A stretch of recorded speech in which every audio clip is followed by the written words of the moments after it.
And welcome to an extra special preseason episode of the In 90 Minutes podcast. I am your host, Ahmed Salim. As every weekend, every week, every Monday, I have with me my merry band of Orlando City Misfits, the legendary David Valentin, Misael Rosa, and John. How are you gentlemen doing this fabulous Monday, February 17th? Good. Good. Pump for the season. Men of few words. I like that. So, thank you for everybody that's watching us. As usual, please make sure you follow us on Facebook, X, Instagram, TikTok, Twitch, Blue Sky at in 90 Minutes Podcast, and always watch us live as you are now on YouTube, Facebook, X, Instagram, TikTok, and Twitch. We're still working out some of the bugs with some of those platforms, but please follow, like, and subscribe. And thank you all for your continued support, gentlemen. We have a lot to talk about today. So I'm gonna take a step by step here. So we are going to start. We're gonna roll the clock back to about 7 days ago. No, it's not 7 days ago. 72 hours ago. Friday, Valentine's Day. We had our last preseason match over at Raymond James Stadium in Tampa with the Inter Fort Lauderdale Pink Flamingos.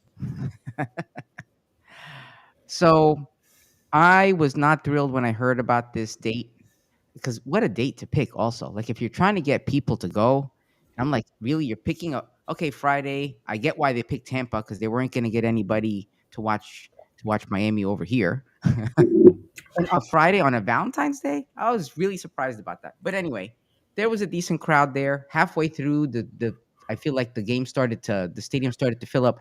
They said there were 40,000 people there. I would bet money that there were not. There was no way there were 40,000 people at that stadium. I may not be good at estimating numbers, but if you think there were 40,000 people there, I got some land to sell you down in the Everglades. What do you guys think about that? Thoughts? Yeah, there was no way there was 40,000 people. I mean, I'm not sure exactly how many, that stadium holds, but it wasn't close to I don't think it was close to 45,000. I could have seen 30 maybe. I Yeah. think they I think they also a lot tend to go with ticket sales, and people were probably in hoping to resell them because of Messi, and they're not going by turnstiles. That So could be because I know I was out because it was Valentine's Day. My wife and I were out. We were out somewhere, but she was like, "Wait, are we gonna watch the game?" So I had the game on my phone and we were watching. And we were just like glancing here and there, and there were a lot of empty seats. At least in the yeah, beginning, the first half, maybe it filled up a little bit. And I heard that when Messi was subbed off, it started to empty out. Whatever, it is what it is. So the But stadium capacity is 75,000. So okay, so maybe that could be because yeah, it could be about half empty. So maybe that is not crazy, but I don't know. yeah. I don't think they ever even showed like the 300 No, level. no. definitely not. The camera never went up there, so Yeah, definitely not. So anyway, I mean, I was pleasantly surprised with what I saw. I saw a lot of good things. Um, at the end of the day, we ended at a 2-2, a scoreline of 2-2. Um, my initial thoughts were, well, okay, we drew against them. Uh, our last meeting with Miami was again on the 5th of May, and the result was what? A draw, right? And then, but at that same time, they were on a 5 game winning streak, and we ended that at home with that 0-0 draw. Um, I'm not. I realized after watching the game today that their goalkeeper was not their starter because he's injured. So my question to you after I'm done giving my thoughts on this game is: do you guys think that if they had their different goalkeeper, we would have had the same outcome? I don't know, but there was some amazing moments in this game for me as a team. I really liked what I saw, right? And if you couldn't tell uh, by my wallpaper over here, right? The what did they call it? The Statue of Liberty save, right? That when I was watching that at the bar, I had to show people in the area. I was like, "You have to see this thing." It was like he was using. If you're a Star Wars fan, he was using the Force. He took the Force. He was like, "Ball, come to me," and it was just like it was done. It was. I had to rewatch it like 4 times. So if you would all just bear with me, we get to watch it again in real time because they put it for you in slow motion, and I don't think you can appreciate how great a save that was. To me, that was just amazing. I added something on the end, but I took it off because I thought maybe it wasn't completely appropriate. Uh, One of my favorite things about that save is if you watch it and you see Messi's face. It was kind of one of those. yeah. Damn it! I got caught. He got me. Hmm. It was awesome. It was awesome in so many ways, absolutely. And then later on in the game, in the 83rd minute, there was this play. It was it was Kyle Smith kicked the ball upfield to Alex Freeman, right? And then to Muriel, to Caraballo, and it was saved. But it was just the quality of this play that has me thinking if we are going to see plays like this Back in with the for the U.S. rest of this national team season, this January, starting I'm both of their happy where we're friendlies. starting. And here's Alex Freeman, 20-year-old himself, into Caraballo. Oh. Nice ball to Muriel. I could watch that all day. Saved I by don't know about you Star. guys. I could watch that all day long. So to me, I'm not saying we're golden, right? I'm saying if this is where we're starting, I'm happy as long as this is where we're starting because we've seen it before. We see games like this, and then it's like, where's that team that we just saw, right? Then there was the handball, which I'll play here now. Here's that handball, and we could talk about it a little bit more. But there were a lot of questionable things about this game. Let's just say that there was a handball, and apparently there was no VAR because it was a preseason game. Yeah, no VAR. You know, so the thing that concerns me in general about this game for us is the things that we gave up because that's what always comes back to haunt us. You know, when you have professionals playing, it's not about how good you are, it's about who makes the mistakes first. The mistakes we made, I don't think we should have made. Like when they made this goal, there were 4 people around Fafa, 4 of them, and that ball went in. And the only reason it got was saved because Dagger Dan Thorolson was the one who blocked it, and then Fafa I thought caught that was it. Gusty that blocked it. Was that? No, it was Goshkin. Yeah, it was Was it Gusty. Goshki? Oh, Same. sorry. Thank you. But that's Yeah, what I mean. They I look the don't- same. Yeah. Well, I don't think we can afford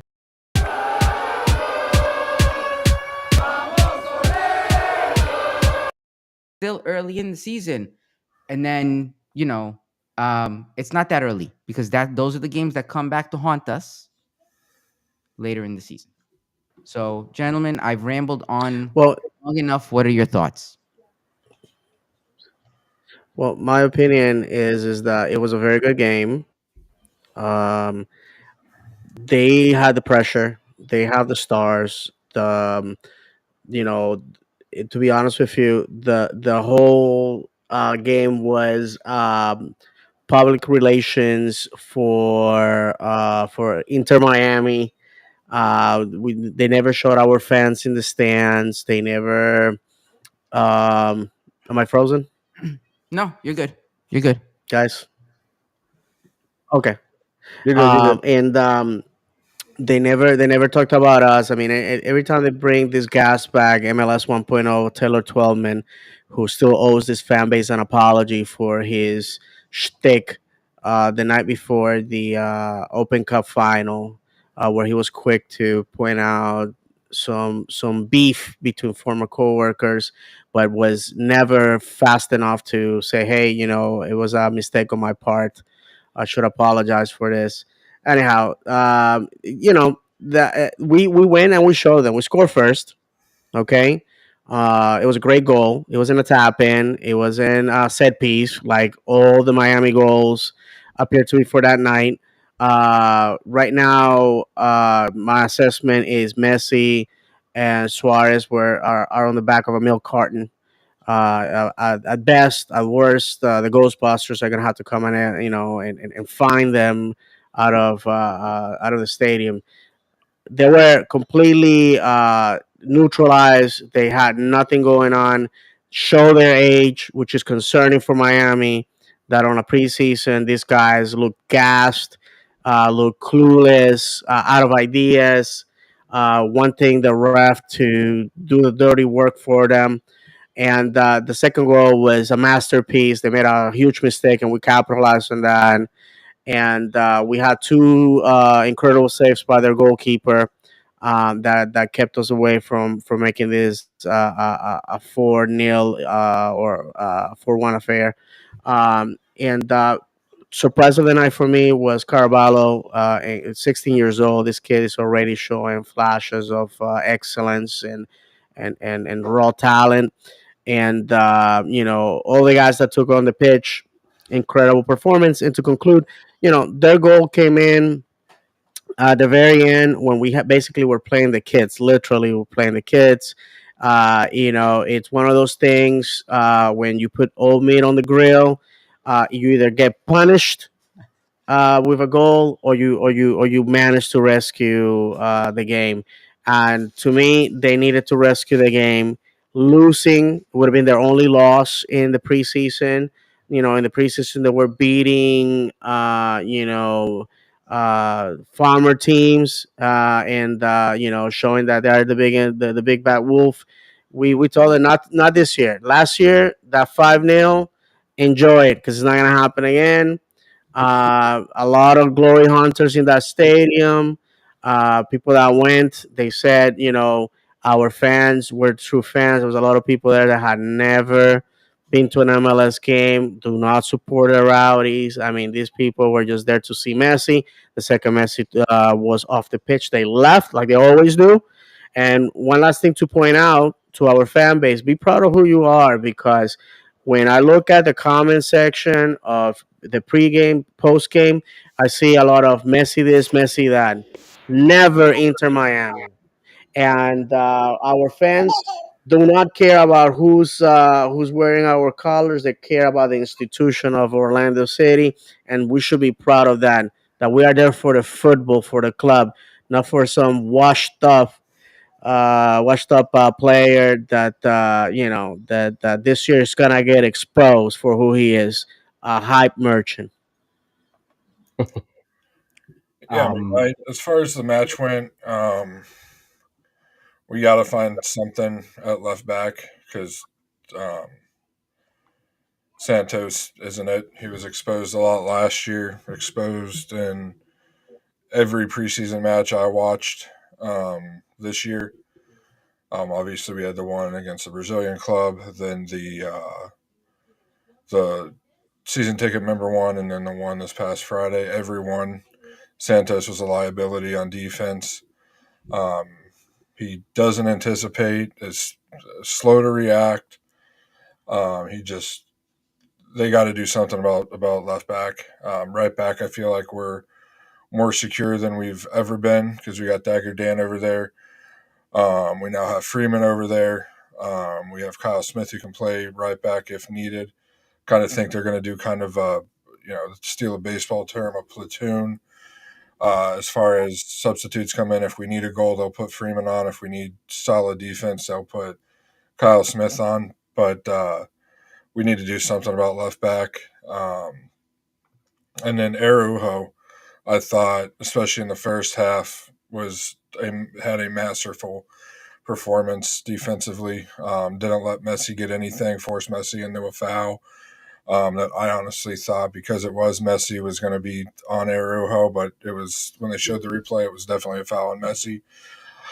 Didn't give him anything. Didn't get caught up in the moment too much. That's what, 2 or 3 matches now he's played and basically man marked Messi throughout the midfield that we did that. And then we got very fortunate. Commenter David G said that, which I was going to bring up as well. We got very fortunate. It was a friendly because Schlegel would have been sent off for that tackle early that I think it was Suarez beat him on. Unacceptable for a central defender to get beat that bad. Um, the I thought attacking we looked okay. I would have liked to seen us keep possession a little bit more in the first half, but you're playing against Miami. They're going to come out guns blazing first 15, 20 minutes. Really put the pedal to the metal and try to get their 2 or 3 goals in the first 20 minutes, and then hope their alleged defense that again this season is going to be non-existent, just like it has been for since they began playing in MLS. Um, but I'm taking it as a win overall. Did we get lucky on that yellow card? Yes, but their second goal, it was a lot of guys for Miami that probably would play, would be on other MLS teams against a bunch of Muriel, Lodero, Kyle Smith, and then 6 Orlando City B players, and then a 16-year-old that's still in our academy. So, I think if we would have kept the full squad out there, we would have held on to that win, if not built on it. And then we're still looking. It looks like the front office is still open to doing moves in the transfer market, and possibly bringing some other people, and we'll get to that later. But overall, I thought it was a positive performance. Really kind of changed my mindset going into this week after what we saw at the season ticket member match, and it was fun. It was nice. It had nice to actually care a little bit about what a result was, because it is an interstate rival, and I thought overall we looked miles ahead of where we were this time last year, which is what the way it's supposed to be. Agreed, and I honestly hope it stays that way, John. That's my point, right? What I saw, I like what I saw. I hope we can. This is our starting point. This is our lowest point. Because if this is our lowest point, I'm okay with that. Yeah. Well, I mean, think about what you said about us losing 5-0. It was you or David said about us losing 5-0 to them last year. It was 3 or 4 weeks into the season. Mm-hmm. Our midfield was non-existent. Our defense was in shambles, and except for Santos on the left, I thought our defense looked relatively solid. And I thought our midfield, I mean, you got to think Atuesta had been with the club for what, 3 days, 4 days, and he's had plenty of time to gel. Yeah, made several good passes. I thought Marco looked good. Marco looked dangerous. Yeah. I felt like there were a lot more positives to come out of that match than negatives, which a year ago you couldn't say in any of our first 4 or 5 matches of the regular season. Absolutely. I agree with you 100%, because I also think that like back then, the thing that was the most frustrating was the team when we had that first loss. The team that was playing our team, it was basically the same team. Yep. That was I feel like that was the most frustrating part about that season. There wasn't like as many new players as there is this season. It was the majority of it. Last year, yes, you're right. Yeah. It felt like it was basically the same team, which is why we were all excited. It was like, all right, we're good. These guys know each other, and but to your point, I think Marco, when he gets that ball, when we saw that season ticket holder game and he got the ball, that first touch, and it was like somebody, you remember those little wind up toys that you put and it goes, it's like when he first gets that ball, the guy is like on like 4x speed every time when he touches that ball. And what's his name? Taylor Twellman even said it, right? About his speed when he gets that ball. And if he stays like that with the style that we play, I think that could be a dangerous combination, because it's really hard for people to adapt to that. I think, like, as 100%. And I mean, the thing I brought up on Lions Den is with him is think about that right winger position with Facundo the last 2-3 years. What's the biggest thing we always, watching a match, we'd scream at everybody would scream at the top of their heads. Why are you passing the ball backwards? Shoot the ball. Take a man on. Do something positive with it. Don't Mhm. repress the Yeah. possession. And Marco, as I said in our group chat when we signed him, I said he tries to attack almost to a fault, which is what you want with your wingers. Absolutely. Absolutely. And that right side is going to be just a highlight reel this year with Marco, who has is very good with the ball on his foot, as well as Dagger Dan. I mean, we saw what Dagger Dan, was once or twice a match last year. Dagger Dan made somebody look silly, so it'll be fun on that right side if we can get them the ball and if we can actually attack on that right side this year. That was a big thing to begin the year last year, that we tried to force it down the left side every match, and it would get stuck on that left side. So if we can balance out the attack and make it, right, left, and center instead of just left and center, I think we'll be really good. And once Marco finds his scoring foot, watch out, because I mean that guy, he Yeah. shoots at a high quantity. It's a matter of time at that point. He had. I mean, he should have scored one on Friday. Was 1-on-1 with the keeper, but it's his second match, and he'd been with the club for 10 days at that point. So See, that's when the excuse of he needs time to gel actually makes sense. exactly. If you say that to me in 6 months in, different story. But think about, that's the thing that's been so irritating the last couple of years. Is think about how long it would take Facundo to get into the positions Marco was in 10 days. Yeah. He had that dribble in the season ticket member match where he took it right up the middle, and it was like, we haven't had that since Nani. So if he keeps progressing, he'll be exciting. A twist. I can't wait to see what he can do from the midfield. I expect to see a couple of goals from him this year because he can score from distance, and he'll definitely have some assists. Absolutely. So, what did you think of the match? Were you able to catch it? Yeah. I mean, I agree with everything you guys said, so I don't want to dwell on it too much. But I was also gonna touch on what you guys just been talking about now was the lineup, because I know they were mentioning that Poppy was saying, this is like a dry run to see, but I think this is the line. This is the starting lineup.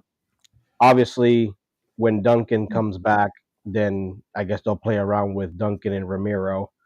And like you said, hopefully we can replace Santos somehow because he's been pretty bad. But other than that, I mean, this should be the starting lineup. Well, I guess Wilder also. Well, he's Um, out for the season. If he comes back this yeah. season, it'll be nothing short of a miracle if he does come back. I mean, Let me ask you guys something. Sorry, go ahead, finish your thought, John. No, Yeah. no, that was just it. I mean, for me, it was just the lineup. What you guys thought. I think this is the go-to lineup for the starting rotation. So how long do you guys think it'll be before Duncan's back? It's supposed to be mid-March is what I saw. What I thought I remember seeing is mid-March he should return to training. All right. So probably put him late March to get into, because I know he's training right now, Yes. but I know it's not 100%. I'm sure when they do, short-sided scrimmages and full-sided scrimmages in between the team, I'm sure he's not playing. Right. So The idea of getting the surgery when they did was to shorten the time that he was gonna miss from the season. I think Sorry, John. I you're talked fine. over I you. think late March, early April, we'll see him back. But if it goes like it did last year, that's Enrique's job to lose at this point. Yeah. So and that's what the reason I was asking, because I was going to say Enrique brought up a good point. Misael brought up a good point, right? What happens, is Enrique ready to play that full 90, right? And if not, who do you guys think is going to fill that gap for us? Because that's, it's tough because depending on who you're up against, you need a strong person up front, possibly the second half of the game. So if we start with Enrique, are we going to expect him to finish it out, or what do you guys think? I mean, right now with what we have, it looks like it's going to be Muriel. Potentially, right? So, And I does mean, that what we mean have. he's ready to play 90 minutes at the 10? Scary Well, thought. Scary thought. yeah, I Guys, mean, did we read the comment by David? Not yet. No, I'll bring it up. Misael, could you do the honors, Okay. please? Sure. yeah. David G said, "Evening, guys. I don't want to put a ton of stock in a preseason game, but the defense for us was a bit suspect. Schlegel would have been sent off if it was a real game, and Santos was getting cooked." Thank you, David. Yeah, you know what, David? From your mouth to Oscar's ears, because I really hope he heard that. I'm pretty sure he did, but I hope we kind of look at it because obviously everybody on the show so far I think has brought it up to some point, and it's ironic because I think in the past years when you talk about our team, one thing that you always talked about was solid was what? Our defense, right? So I think it's So, something we should look at. We have a great, we've done building on the offense, and I think we're calling it out. And again, it's just a preseason game, but this is where you're working out those kinks, right? Before February 22nd is not the time to start working out the kinks. That's what you have the preseason for. That's at least my opinion, right? So, gents, let's wrap it up before we move on to the other stuff. I just wanted to say real quick to David G for that comment. Show up this Wednesday and somewhat bring it up. Yeah, yeah. Thank you for that, Misael. So, on that note, the organization has a bunch of events leading up to the preseason. As of right now, there are only two left, right? I believe Logger with the Lions, which is on February 18th. And then and I think that's, where is that? Do That's we know, tomorrow. David? Yeah, it's tomorrow. That's It is. downtown Is I that think at it's Gnarly Baldwin Park. Barley? Is that at I Gnarly think it's in Barley? Baldwin Park. There you go. At Baldwin Gnarly Park. Barley, 6 to 7:30. And I believe some of the players may be bartending. It'll be a great opportunity to meet players, get things autographed, meet Kingston. So if you're in the area and you're able to, please go out and support. And Yeah, then someone said Kyle Bay Smith and is Kyle really Smith, ended. for that to clarify. what's that? Kyle Smith, what? Kyle Smith and Joran Gerbey, the midfielder that we drafted, will be Yeah. bartending for that. Oh, nice. Oh, okay. Early Barley tomorrow, 6 to 7:30. It is an RSVP. Oh, you have to. Okay. So if you didn't I'm not RSVP, look sure. for that email. I'm not sure if that's still open. You still have time. You don't have to be a season ticket holder. You just have to RSVP, just like the event that we're about to talk about on Wednesday. Yes. The link for the Loggers with the Lions is on there. At least their X page. I'm sure it's on their other socials as well. Yeah, and it's probably on their website also. Yes. So just go double check one of them if you're interested. I don't know about you guys, but they've been having issues on my end with their website because I went to do something on there last week and it wouldn't load on my phone. And then when I got on it with my PC, it was extremely slow. Oh, wow. So I don't know if it's their end or my end or a combination of both, but just keep trying it. If it doesn't work, RSVP for it. I'm sure you can call. Yeah, you can RSVP up until it starts. Purchase deadline's February 18th at 6 p.m. and it starts at 6 p.m. So just find the link on their socials or go to the club's website and find it. It'll take you to one of the FIVO links. If you guys have ever done that, you'll just say how many tickets you want, and then you show up and they'll ask for your name or you'll have the digital ticket on your phone.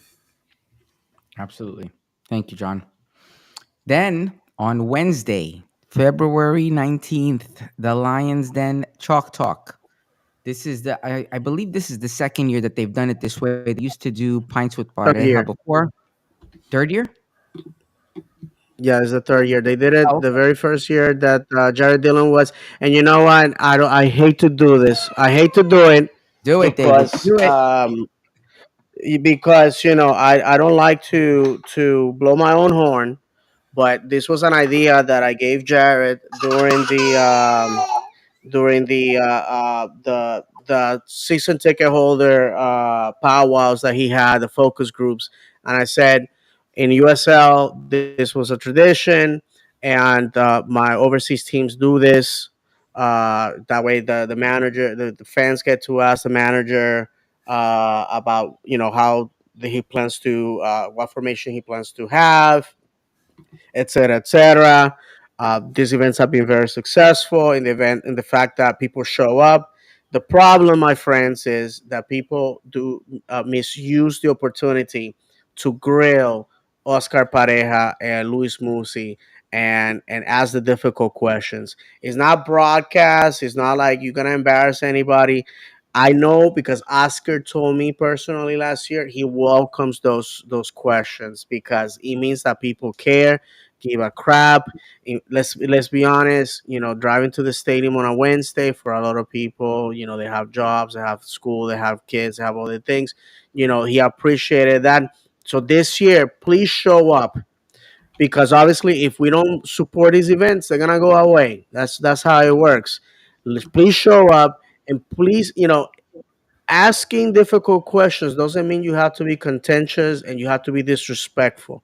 I believe that our fan base is full of professional people, people that went to some sort of higher education place, they have good jobs, they have customer service skills, so they understand. You don't go and keep it real and start punching people in the teeth. You can be angry, you can be upset, you can be disappointed and not be rude. But this is an opportunity to ask Oscar the tough questions because it's very easy to go on X and throw it out into the world, right? And you're not gonna get an answer.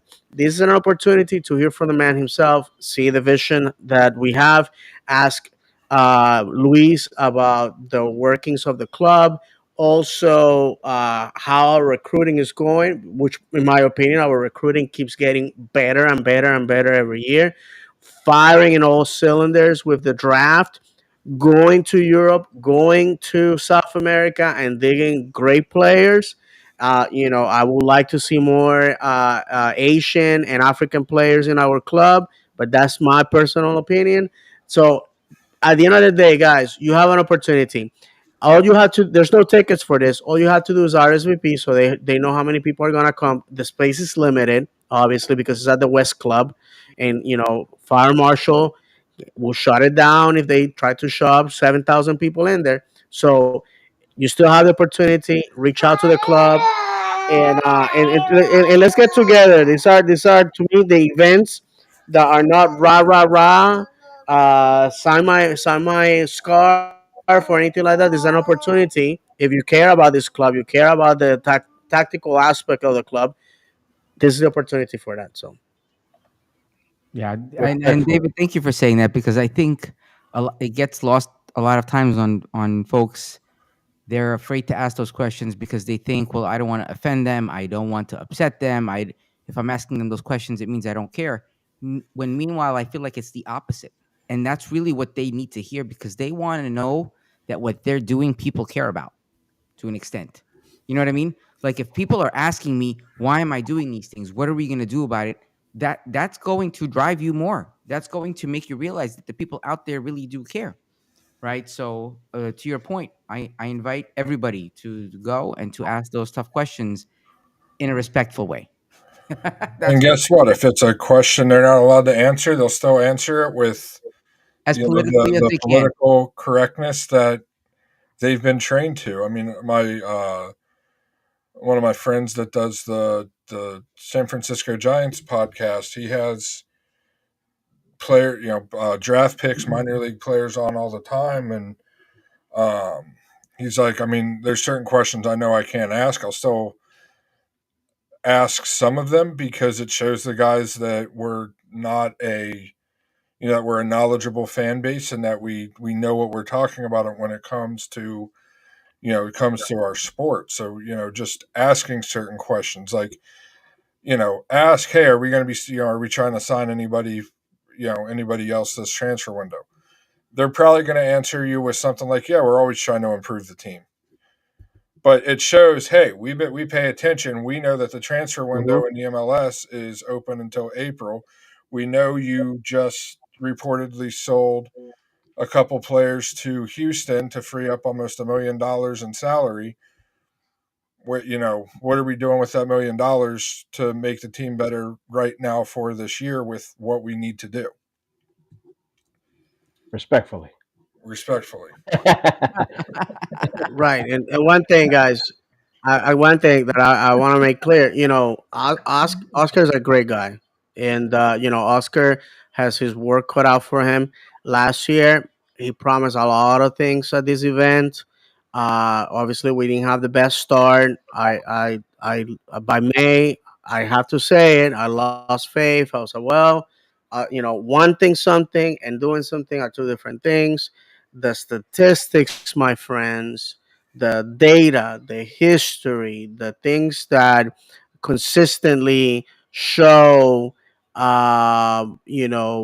what teams make playoffs and what teams don't, were all against us. So Oscar really pulled it off last year, and that needs to be celebrated.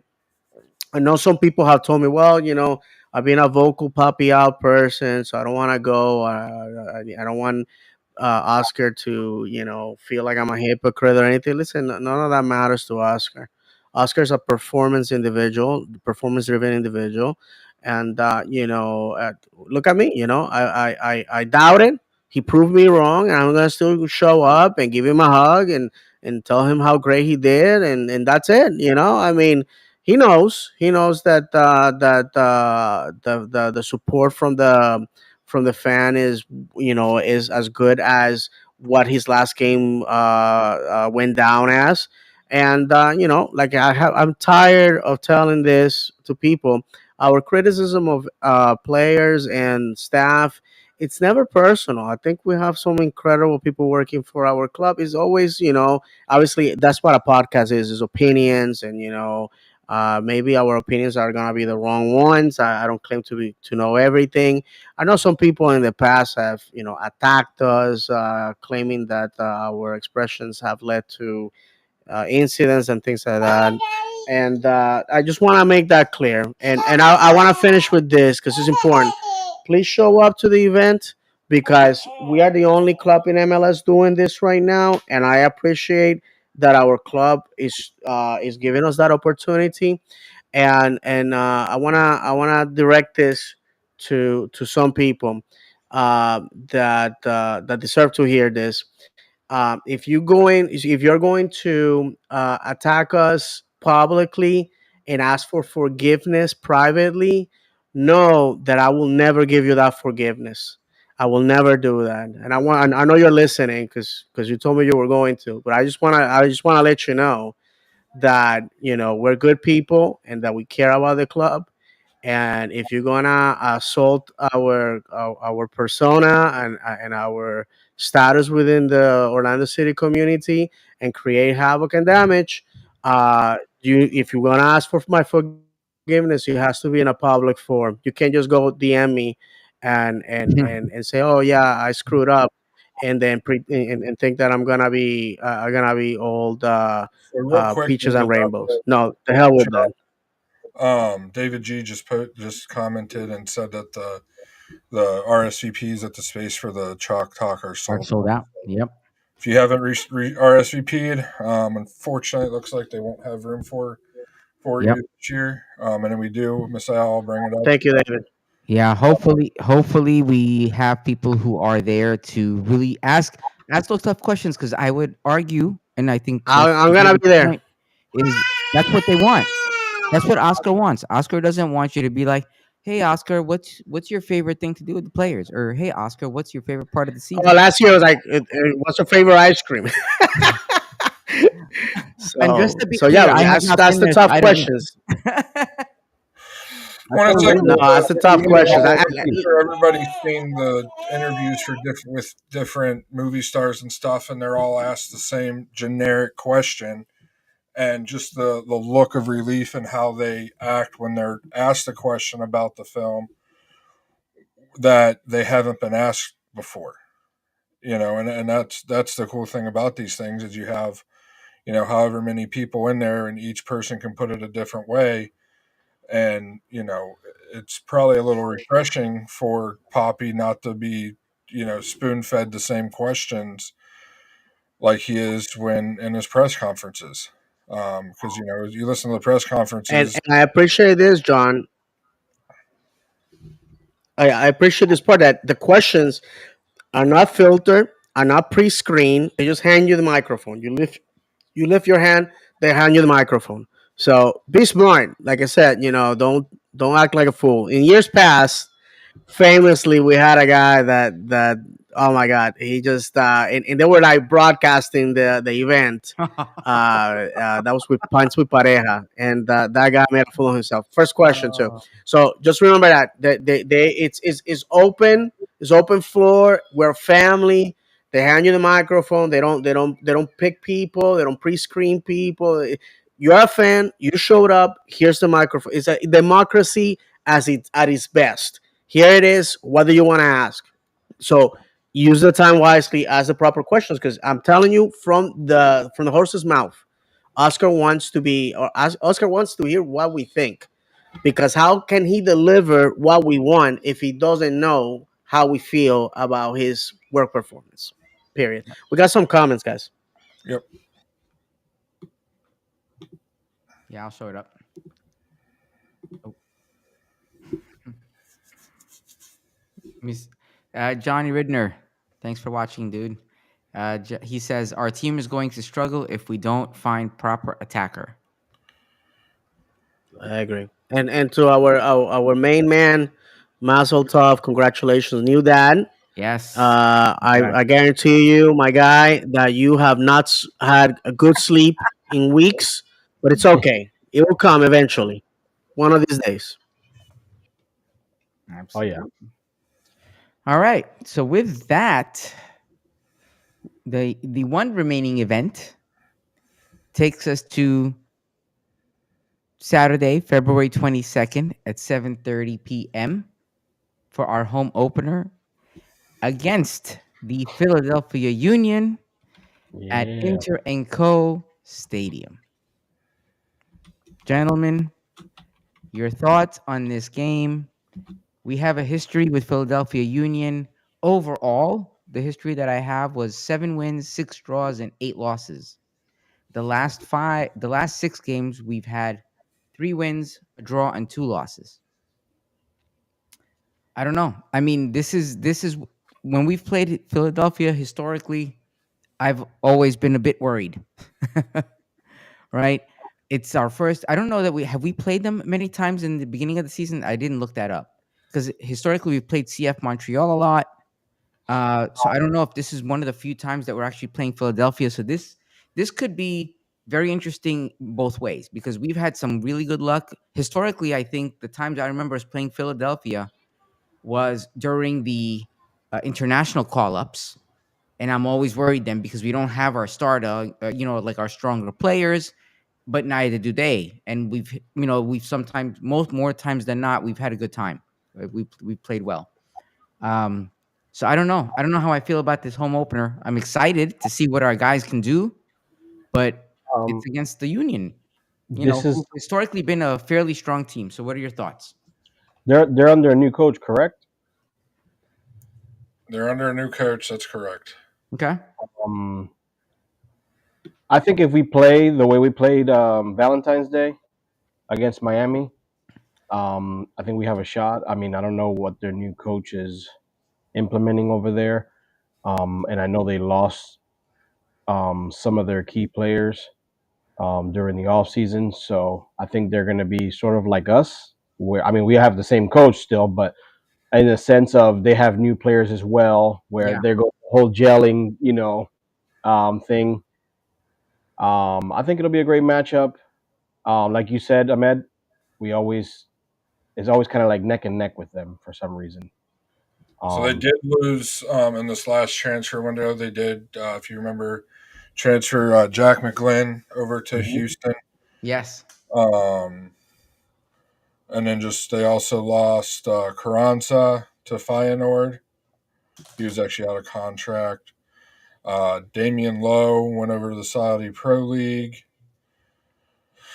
And then they really didn't bring too many people in. I mean, their most expensive signing was a defensive midfielder from League Two in France. So they didn't really bring anybody big in. I know they have the Sullivan brothers, Caven and Calvin, They something. still have both brothers? Both brothers, I believe, still are there. Okay. Yeah, because one of them is going to Man City when he's 18. When he's 18, yeah, he has the pre-contract. And the reason that is the way because the European Union's rules is if you're not born in the European Union or the UK, you can't play professional soccer for the reserves or for the senior team until you're 18 years of age. Some people will scratch their head and say, well, Pulisic played for Dortmund when he was 16 or 17. Because of his grandfather, he was able to obtain a Croatian visa and was able to play for Dortmund that way. I'm just looking at the Philadelphia's roster now. But yeah, they have Kevin Sullivan is still there. I thought they still had both. I guess they don't. I just see Quinn. There you go. Yeah, both Sullivan brothers are still there. On the same note of the home opener, I wanted to also bring up that this is again the 10th year in a row here with a home opener. We've never been away to open the season. I'm guessing that has to do with the crowd that we get every home game, that we pretty much a sellout or almost a sellout. I guess the league sees that because I don't see no other reason. Weather too. Yeah, there you go. But yeah, it's 10 since 2015 home opener here. Snowed up north. I'm looking forward to it. I don't know about you guys. I do miss it. I do miss going to the stadium. Oh yeah, I mean, as I was thinking the other day, or maybe it was earlier this morning, I was on the show. I was going to make fun of myself because I'm typically pretty negative on my show, and then I found myself over the weekend thinking about the season, like what am I going to say on Monday? I'm like, man, we're going to win the MLS Cup if Marco plays the way he did and Atuesta looks like he did, and they're able to settle Schlegel down a little bit, and he's shown he can be a solid defender if we can get a 95% of a season out of him of being a solid defender, and having having him be a little smarter when he does his shithousery. He's co-captain. We're gonna win the whole thing. We're gonna win the U.S. Open Cup, win the Supporters Shield, and win the MLS Cup. But that's because I'm a fan. If you're not excited for Saturday, you might want to either A, check your pulse, or B, check your fanhood, check why you're supporting this club and why you're a fan of this club. Because if you're not exciting for an incoming season, then there's some questions to be had there with you. Absolutely. No, I agree. I just wanted to say really quick some comments because they're piling up a little bit. Yeah, why don't you go ahead? Go ahead, Misael. You could pop them up on there. Let's see who we got here. David G. No. I think it's Johnny's. Yep, there you go. Yeah, thank you. I don't know what sleep is. I would like to lay down next to my wife with both our eyes closed. Haha. That was the comment earlier that David said about being a father. David G, be there Saturday, sell it out, and make Inter & Co a fortress this year. Definitely, David. David G again. We normally see Philly after the first third of games. Ray. Last game I saw, familiar things, unbalanced and passive attacking leads to dangerous counters and bad penalty. Absolutely. And you know what? That's how we got scored on. when you really think about it, those turnovers. He also says 2 penalties, giving kicks from D. Lucky didn't give up goal on one of those. From D? I think. The top of the D, I think, is what Okay. we're talking about. On top of the penalty area, we had a couple of really bad turnovers there. David G. Hmm. Again, I just I want agree. Brecalo to get healthy and compete with Schlegel. That's how we get stronger there. He was brought in to replace Carlos, but hasn't been able to get on the field.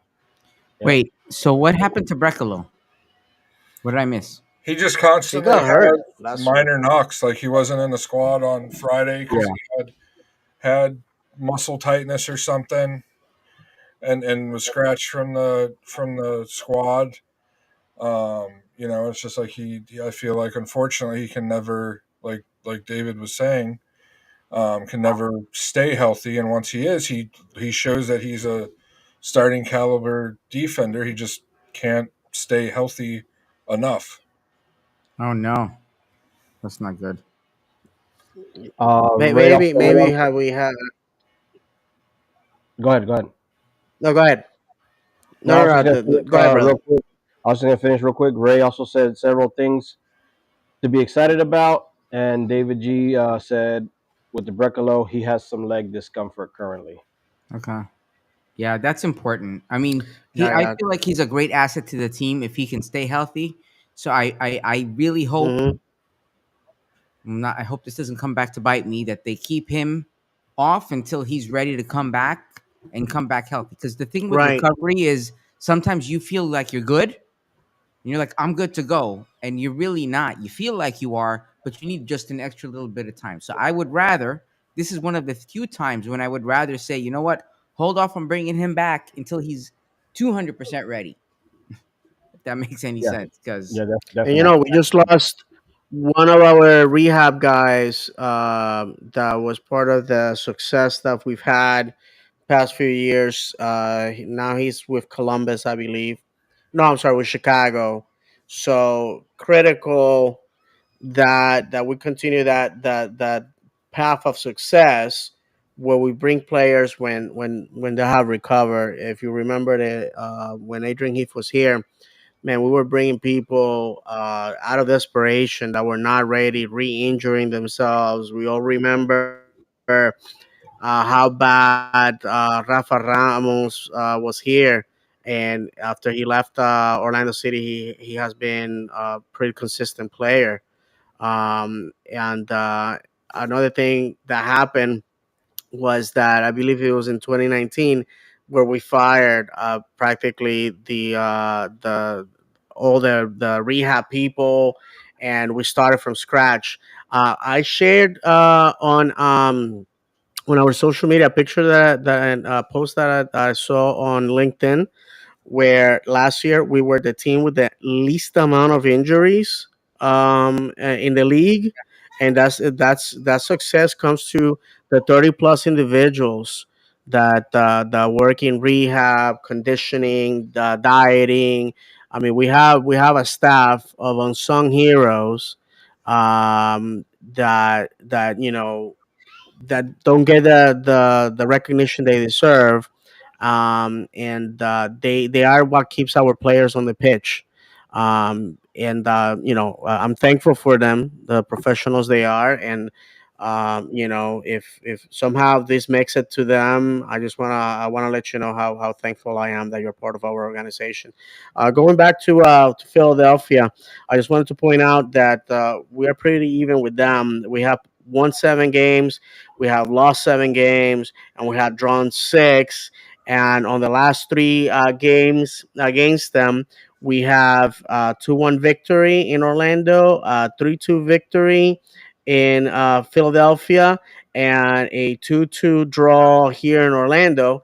I feel for Philadelphia. I think that after years of being steady with their manager, they're gonna have some growing pains. They got rid of a lot of their talent, and it's gonna be a rebuild year for them. To me, after what we saw against Miami, we should win this game and smash them.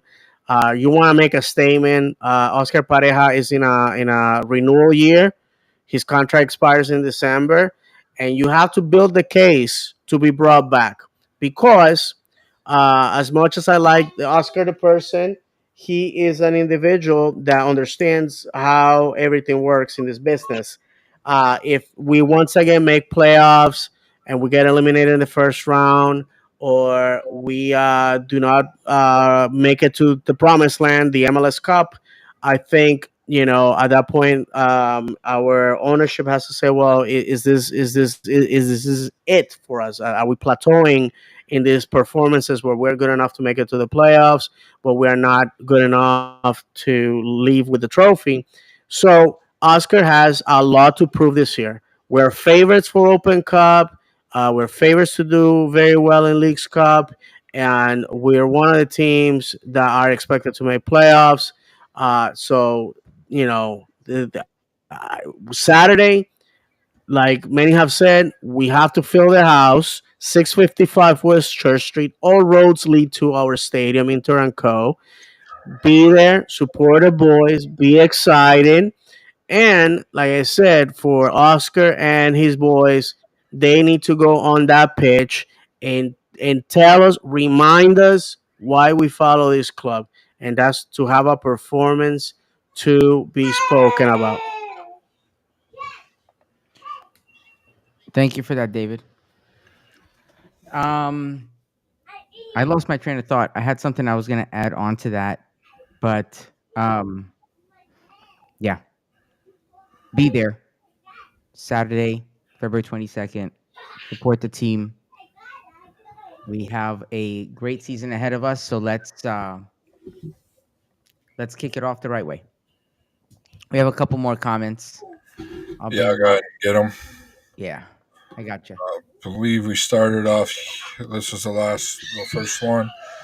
John Rivas commented he has some leg discomfort perpetually, talking about Brecalo. Brecalo. And then David G asks, what does Oscar have to do to get a new deal?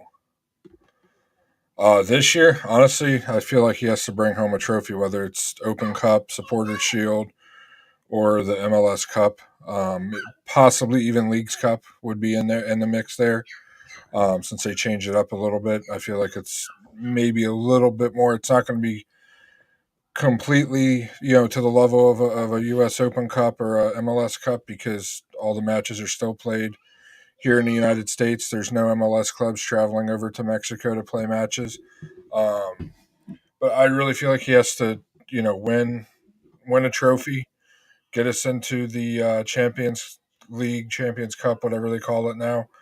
But I really feel like having a trophy, bringing in a trophy, would pretty much secure him a new deal. Trophy, playoff, make the playoffs, make a playoff run. Would definitely be something that would secure him a deal. I don't know how you guys feel about that, but Yeah, well, I gotta tell you, as someone that has been highly critical of Oscar, I think to me, what will give him an extension or quite possibly a new contract, we have to see some concrete pathway to what we want to do. Um, you have been here 5 years, 6 seasons. Okay, you had more time than any other manager in our club history. At this, well, in MLS, obviously, Inchi was here for 6.5 years, counting USL. You had the money that other managers did not have. You have the talent that other managers did not have. This team is Oscar Pareja. It's what he wanted. My question that I'm gonna ask him on Wednesday is, do you finally have the players? What is it? Is it you have a rigid idea of how we want to play, and the players have to conform to that idea, or do you play around the players' strengths and weaknesses and apply do we go and put the best effort based on the talent? Because if that's the case, then we are at the mercy of, like we always say, a pound of talent, and an ounce of luck. I think I would like to see us more consistent, high scoring. And what I liked about what we saw Saturday, we kept the ball on the ground. We distributed the ball correctly. We put pressure on the back line for the opponent. We stole the ball. We punished them. We played very well. And to me, that tells me that we're gonna have a great season. Yeah, I agree. I think for us the consistency is key because I feel like at least for last season that was the most frustrating part. We would have good streaks and then it would just go down. We you know I think nobody would argue with consistency if you see consistently improving or if you see consistent just staying at a set level. It was just there was so much of it that it was just like two great games and then three bad games or four good games and five bad games. It was just that's the frustrating part. And I thought it was me, but it wasn't because you have other people who are educated in the sport because I'm not. I'm just a fan, right? They're they're like their inconsistency is the issue. So for me, the consistency, it, the consistency will help my emotional well being is how I'll say it. Right, I'll be able to go home and sleep and not have my Apple Watch tell me that my heart rate is going high when I'm at the stadium.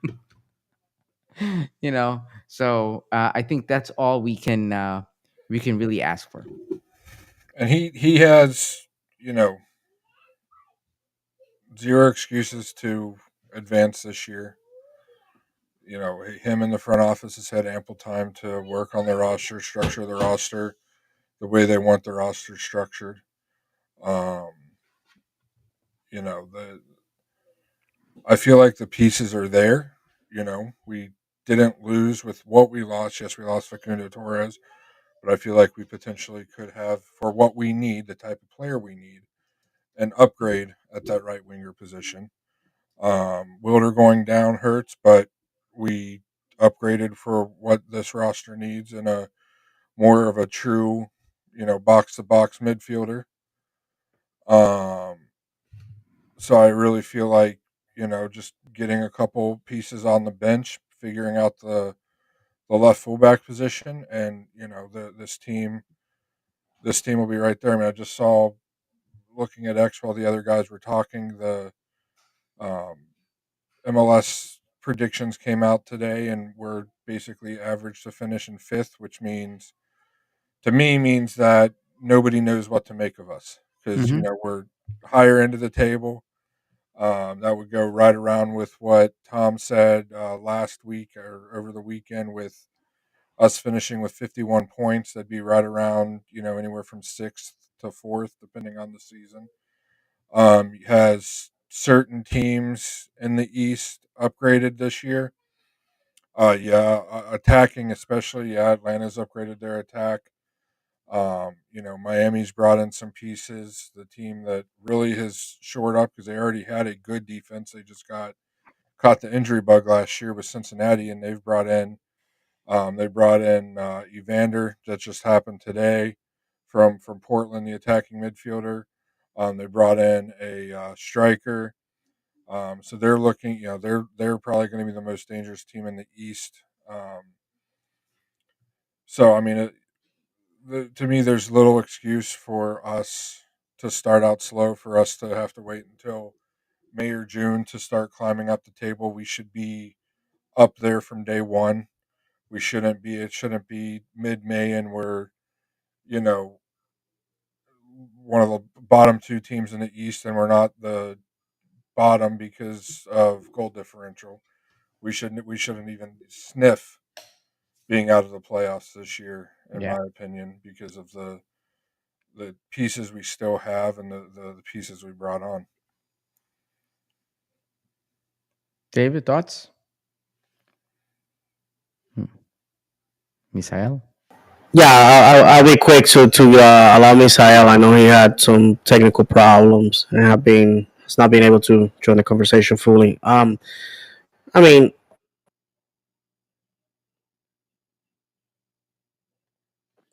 Oh, we lost your audio, David. We can't hear you. I think you might be muted. Because he said, I mean, and then it was. There you go. Okay. Nope. Can't hear you. So on that note, I do agree with John. I think I just looked at the predictions right now, and the thing about it is, for me, more than anything, it's like that's the consistency. That's what I'm talking about when I'm talking about consistency, right? We want the team to start out strong and just keep it that way. I mean, we can't afford to have those dips and then say, okay, we'll fix it later on. And David, okay, David, you're back. I can hear you. Okay, can you hear me? Yep. Oh, now he's totally gone. Okay, how about that? Now you're back. Okay. All right, you're messing with us. Okay, great. I don't know. It's something about kicking my This is microphone what off. we mean when we talk about consistency. You see this? This is what we Yeah, don't want from exactly. There you this go. Right. We're always consistently bad. No, to finish what I was saying. team. Wow, consistency. Oh my What was god. the question? All right. So on that note, Here's the question, Messiah, from David G. What does Oscar have to do to get a new deal? Deal, yeah. For the most part, I think you guys touched on it. From what I was able to hear. Yeah, consistency. Hopefully, have a decent season. Got to make the playoffs. We made the Eastern Conference Finals. Still yet to know if we're gonna make it that far this season. Hopefully, but at least second round, man. Um, it's. I guess we'll find out.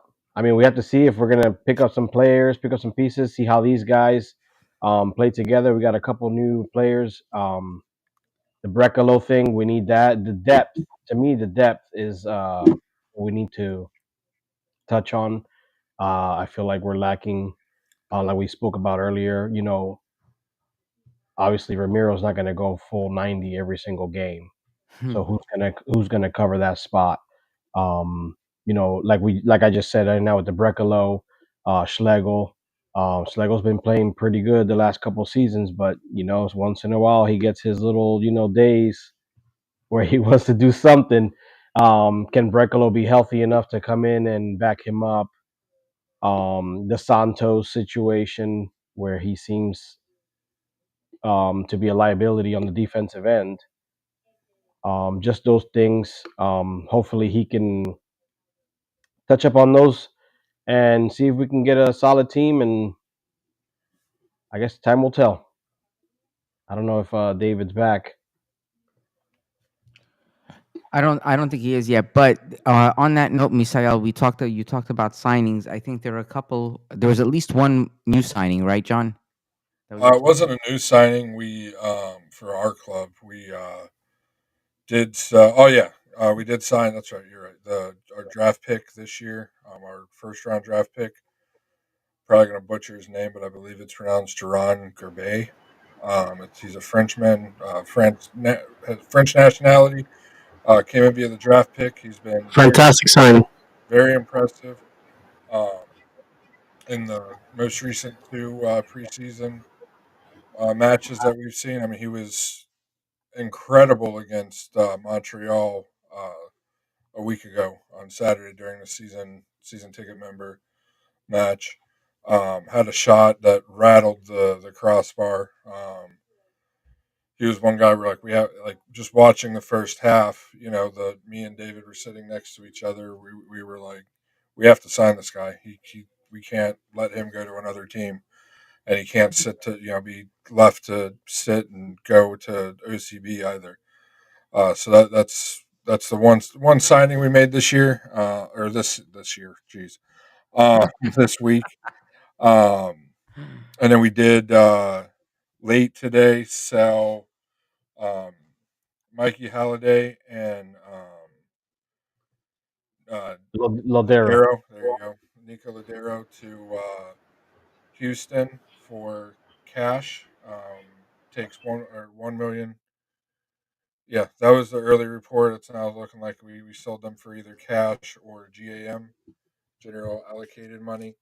But it still clears up about $1 million in salary that we now have room to sign other players.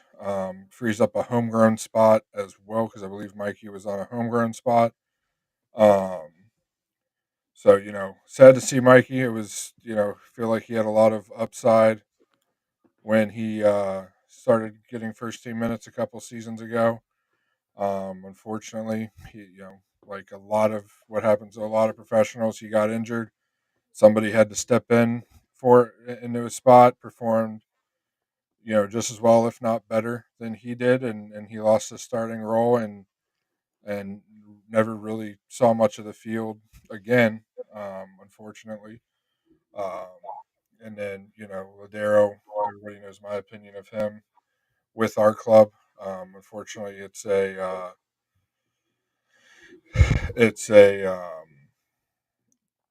I feel like it was a test that we were hoping that we that the club that Ladero failed with our club. We were hoping he could still have some of the magic he had with Seattle, and it just didn't pan out, unfortunately.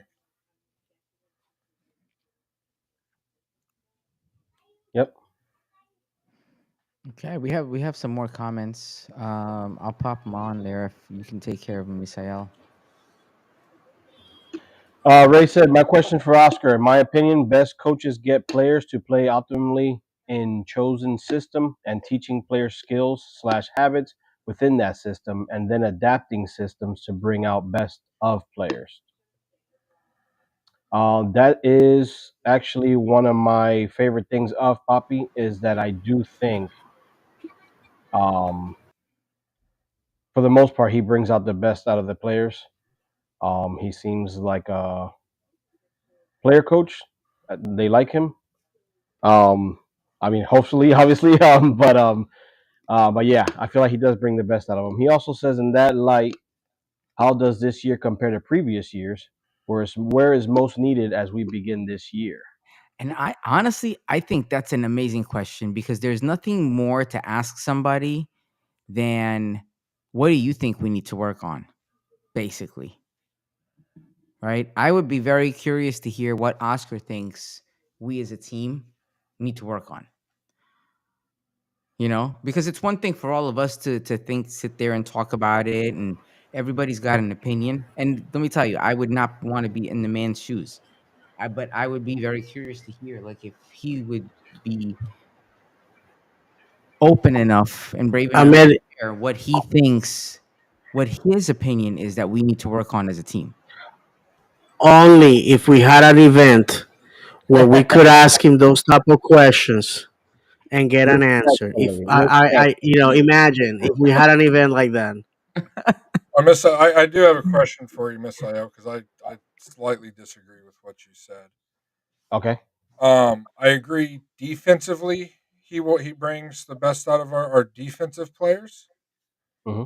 Attacking, but I feel like the attacking he does not, and it actually overshadows what he does bring out of the defensive players. Think about all the attacking players that we've brought in during his tenure here that have absolutely flopped.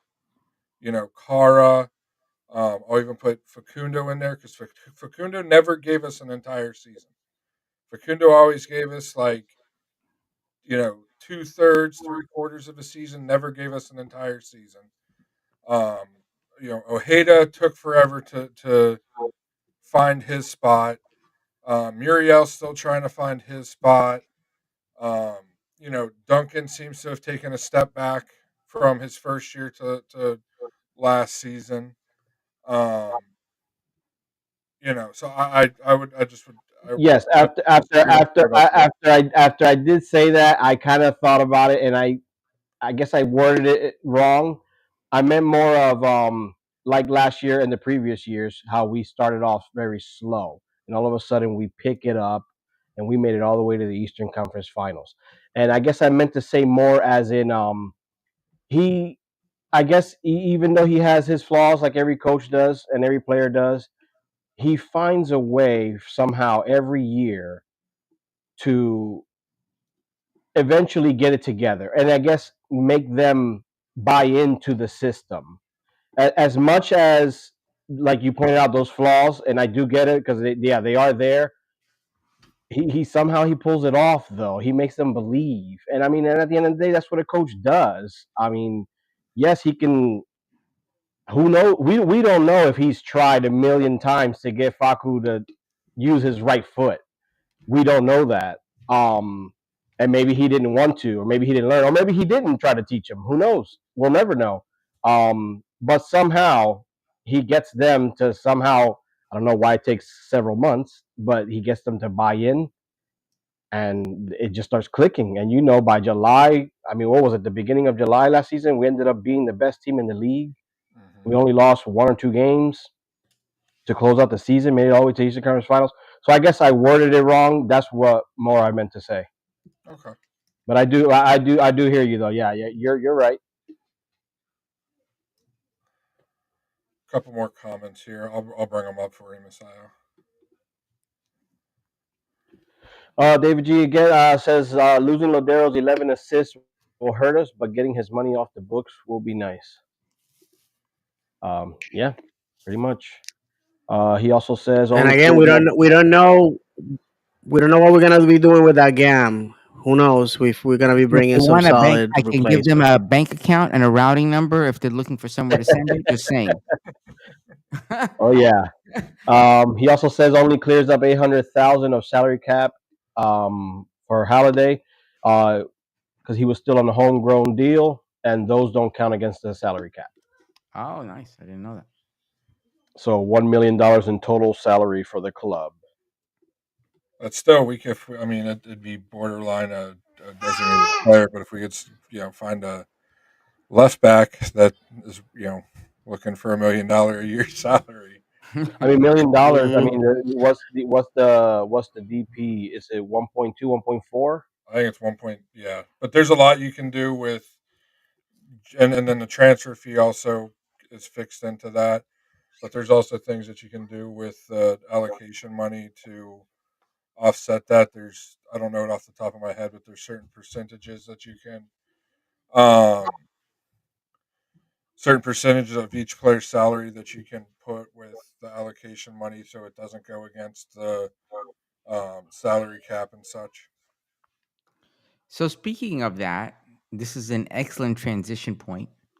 There have been a few announcements in the last few weeks about the USL, talking about new divisions, promotion, relegation, and I know we had started talking about it, and we're excited about it. I know I'm excited about it. I can't wait to see where it goes from there. But do you all have any thoughts about that stuff?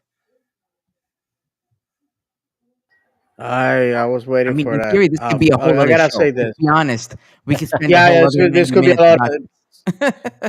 Right, and looking at the time, I'll be 1 or 2 minutes. I originally was one of those guys that felt that promotion relegation was not gonna bring any progress to football here in the United States. That it was not gonna work and all that.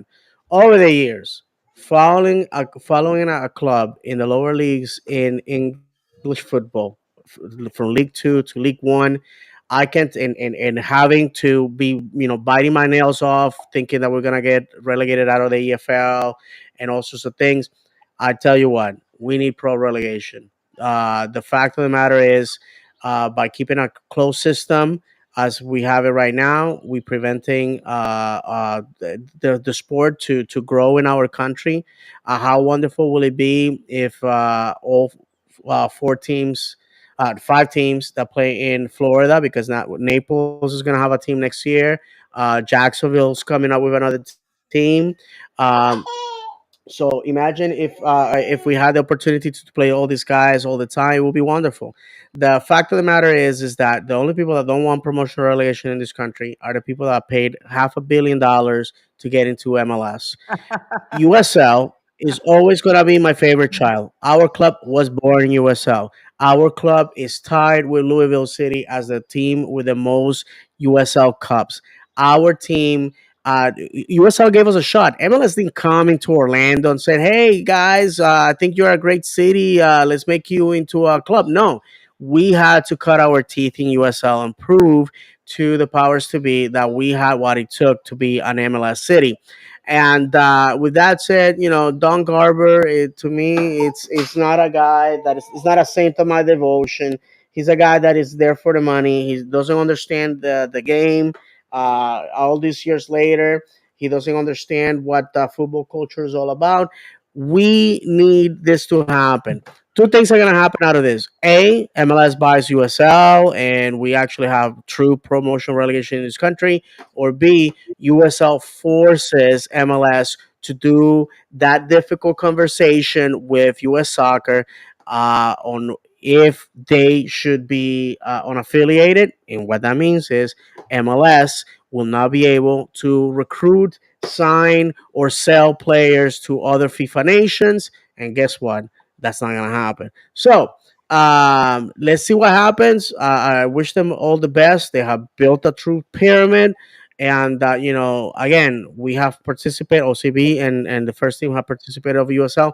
Great league run by great people, and they're putting MLS in a corner. They thought that winning the lawsuit against the NASL was gonna be the end of this conversation. Guess what? It's not, guys.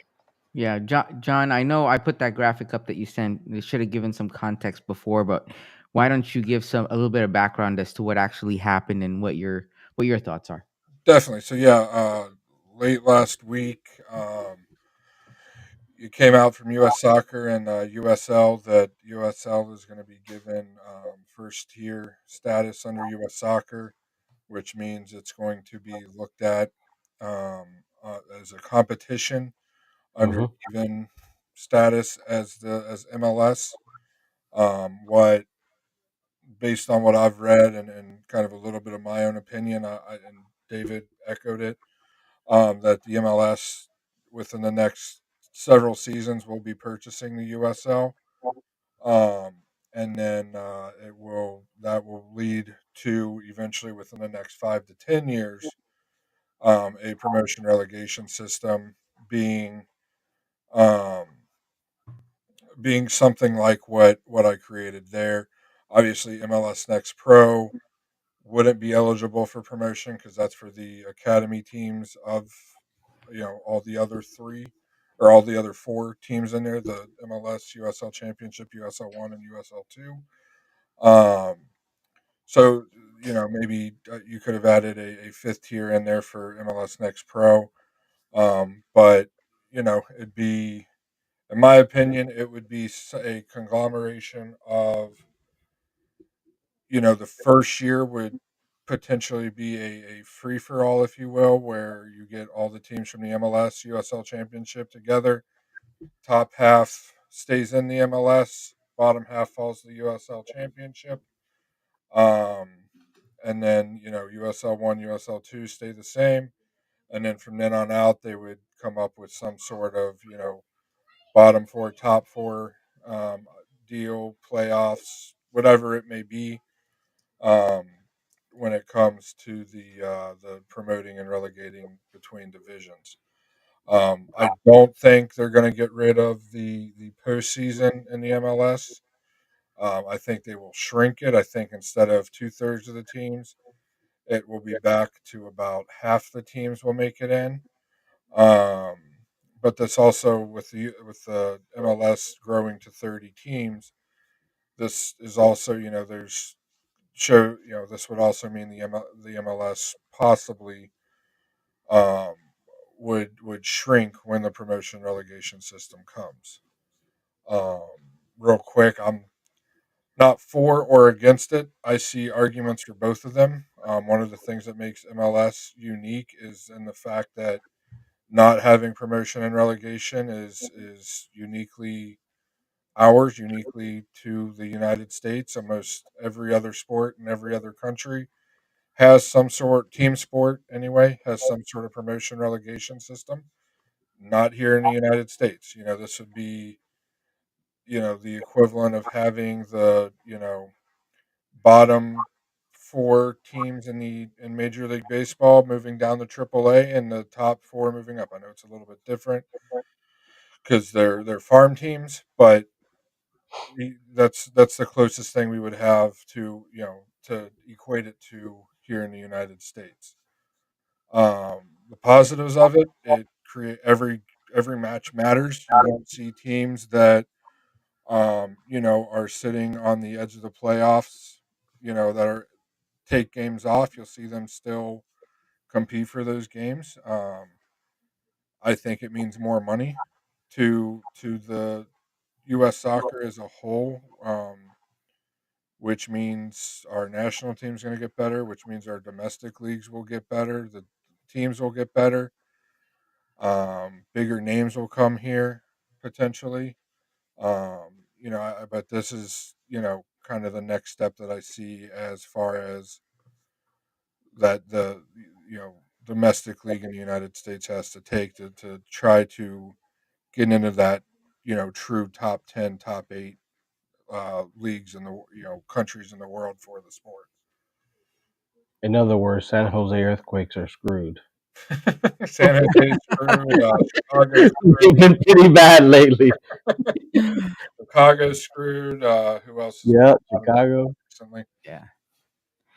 I feel like it's something that will help in the long run, but we're a long way out still. We have a long way to go because it's something that we're like, to your point, John, we're not used to it because you're relating it to like the farm teams, but in reality, when you talk promotion relegation, let's say you look over in the UK, that's not what those teams are. They're not their farm teams. They are lower level teams, but they're not the farm teams, because those pro teams have their farm teams. This is, it's a system that's built out a lot, it's been built out over time a lot longer. So I think we need it. I think we started at the high end and we're working our way back, right? And I think that's the struggle.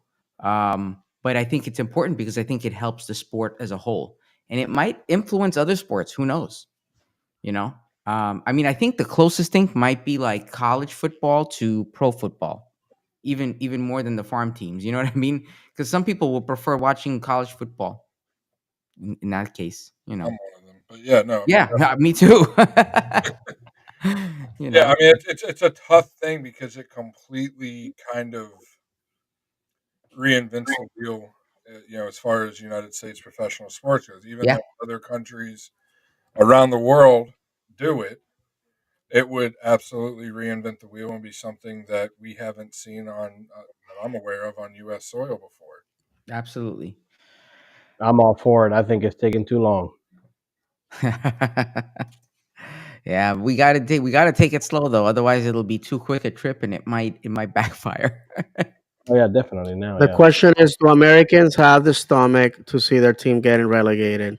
Because we have a lot of Americans that follow the EPL, that follow the powerhouses, teams that will never sniff the relegation zone, and going, yes, I'm all for pro relegation because my team never goes down.